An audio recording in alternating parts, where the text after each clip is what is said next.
लोकतंत्र बचाओ रैली में उपस्थित हमारे इंडिया अलायंस के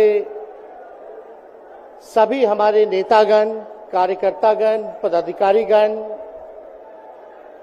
दिल्ली, पंजाब, बिहार से आए हुए सभी हमारे अभिभावक, बुजुर्ग, माताएं, बहनें और नौजवान युवा साथी, आप सबका इस रैली में हम स्वागत करते हैं। आप सब लोगों का अभिनंदन करते हैं। ये दिल्ली की भीड़ बता रही है कि मोदी जी जिस तरह से आंधी की तरह आए थे उसी तरह तूफान की तरह चले जाएंगे। पहला रैली हम लोगों ने पटना में किया, दूसरा बॉम्बे में किया और तीसरा आज जो है दिल्ली में हो रहा है। और मैं बता दूं, देश के कोने कोने में जहां भी हम लोग जा रहे हैं वहां जनता का साथ, आशीर्वाद मिल रहा है। आज हम सब लोग एकजुट हुए हैं देश के लोकतंत्र, देश के संविधान, देश के भाईचारा को बचाने के लिए। जिस हिसाब से देश में बांटने का काम किया जा रहा है, भाई को भाई से लड़ाया जा रहा है, नफरत की राजनीति की जा रही है, उसलिए हम सब नेता आपकी लड़ाई के लिए हम सब लोग आए हैं और आपकी लड़ाई लड़ रहे हैं। और हम लोग सब लोग चाहते हैं कि इस लड़ाई में आपका साथ मिले, आपका आशीर्वाद मिले और आपका प्यार मिले। जो लोग नारा लगाते हैं अब की बार 400 पार,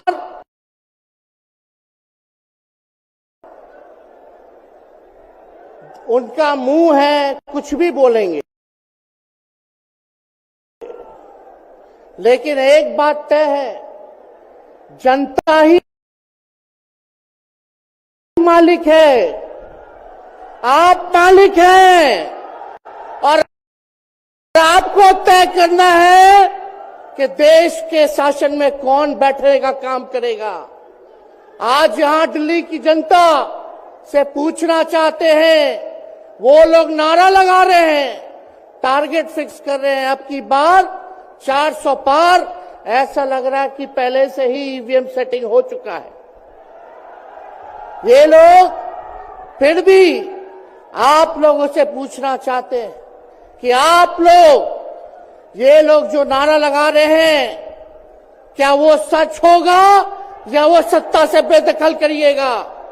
हाथ उठा के बताइए, इनको सत्ता से बाहर करना है कि नहीं करना? आज हम सब लोग देख रहे हैं कि देश में अघोषित इमरजेंसी लागू हो चुकी है। देश में सत्ता में जो लोग बैठे हैं तानाशाह रवैया अपनाने का काम कर रहे हैं, घमंडी हो गए हैं लोग। और आज हम लोग किसी को गाली देने नहीं आ रहे, लेकिन जो आंख से देख रहे हैं वो बताने आ रहे हैं, जो महसूस कर रहे हैं वो बताने आए हैं। सत्ता में लोग जो बैठे हैं, विपक्ष का धर्म बनता है, कर्तव्य बनता है कि उनसे हम लोग सवाल करें। आज मेरा मानना है कि देश में सबसे बड़ा अगर दुश्मन है तो बेरोजगारी है, महंगाई है, गरीबी है।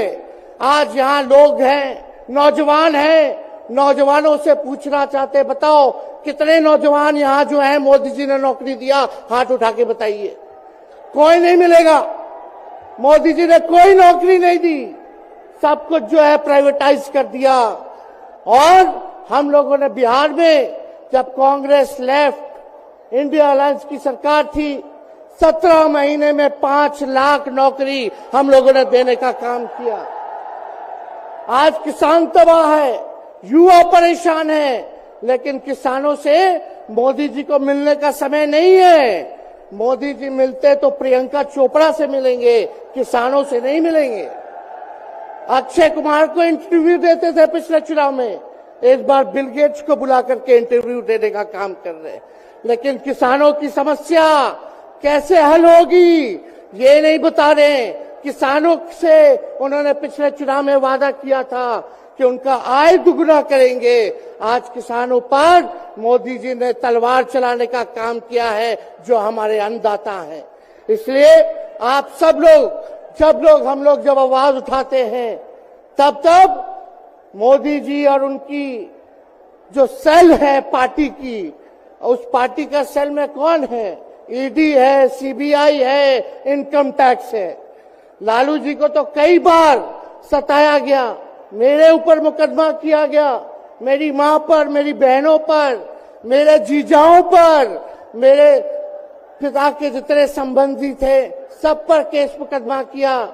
अभी बिहार चले जाइए, कई हमारे नेताओं पे छापेमारी चल रही है, कई जगह ईटी का रेड चल रहा है, आईटी का रेड चल रहा है, लेकिन हम लोग घबराने वाले लोग नहीं।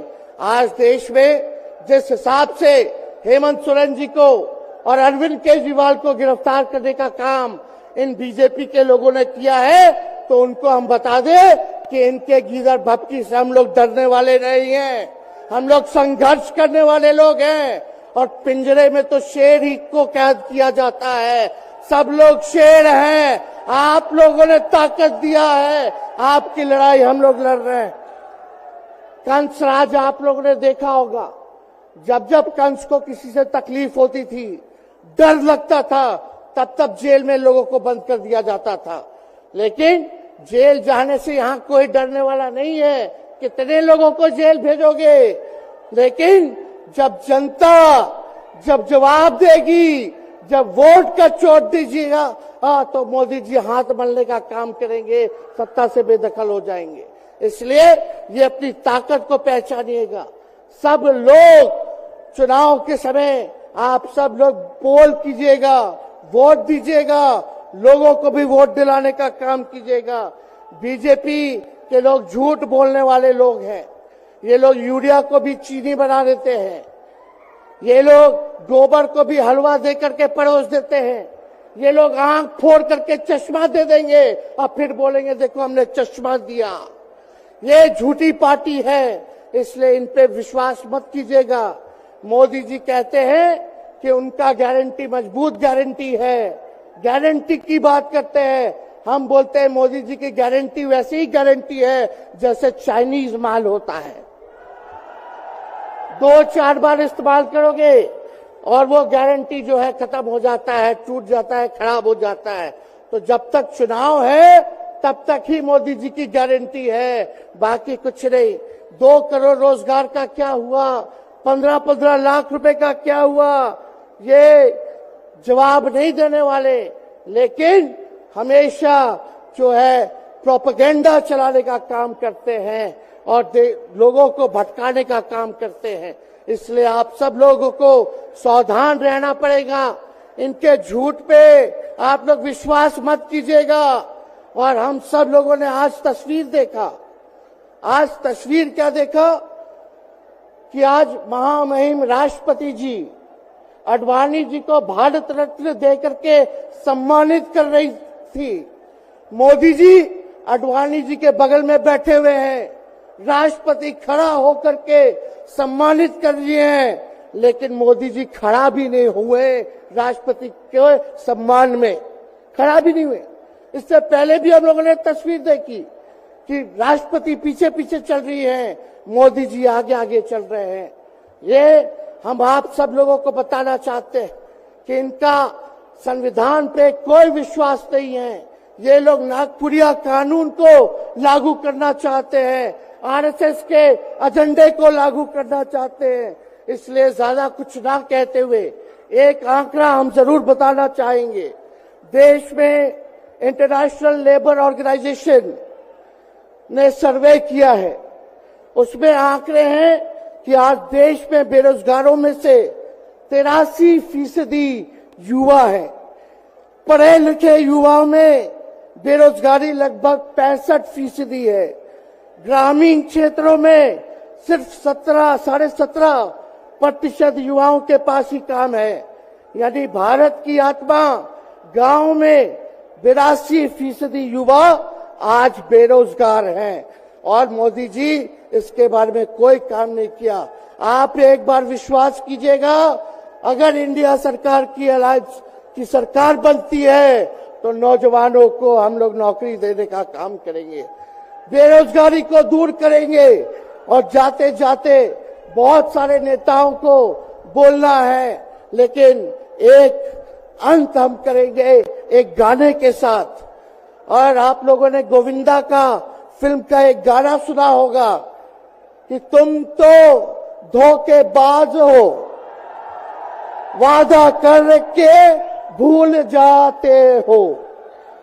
रोज रोज मोदी जी तुम ऐसा करोगे, रोज रोज मोदी जी तुम ऐसा करोगे, जनता जो रूठ गई तो हाथ मलोगे। अरे तुम तो धोखेबाज हो, वादा करके भाग जाते हो। तो आप सब लोगों को बहुत बहुत धन्यवाद। आप सब लोगों का आशीर्वाद मिले और हम सभी लोगों जो है आज मिसेस केजरीवाल और हमारी बहन कल्पना जी के साथ हम लोग जो है मजबूती के साथ खड़े हैं और इस लड़ाई को लड़ेंगे और जीतेंगे। बहुत बहुत धन्यवाद। जय हिंद। बहुत बहुत धन्यवाद। मैं एक सूचना हमारे पुलिस के